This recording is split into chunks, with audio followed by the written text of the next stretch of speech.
Okay, now here's the little bit of magic. So if I go back to my unit circle again, this is cosine theta plus I sine of theta. Yeah. And if I go over another theta, here, this is cosine of 2 theta plus I times sine of 2 theta. Mm-hmm. Okay. But this was e to the I theta.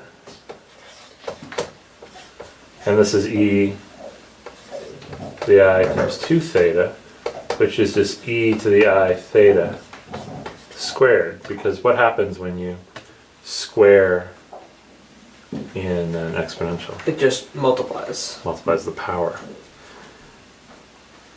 So all of a sudden, I have a relationship between cosine of 2 theta and sine of 2 theta and cosine theta and sine of theta.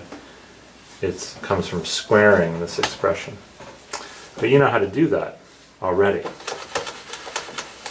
You just showed me in the first video that a plus b I squared is a squared minus b squared, that's the real part, plus 2ab times I. Well, when a and b are cosine theta and sine of theta, sorry, got the marker. So cosine theta plus I sine of theta squared is going to be cosine squared theta minus sine squared theta plus 2 cosine theta sine theta times I.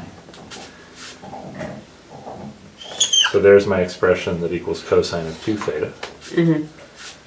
And there's my expression that equals sine of 2 theta. So I just taught you a formula for how, remember this morning you asked me if cosine and sine add?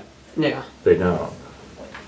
But they work together in a way that comes from this exponential law that you just saw in Grant Sanderson's video.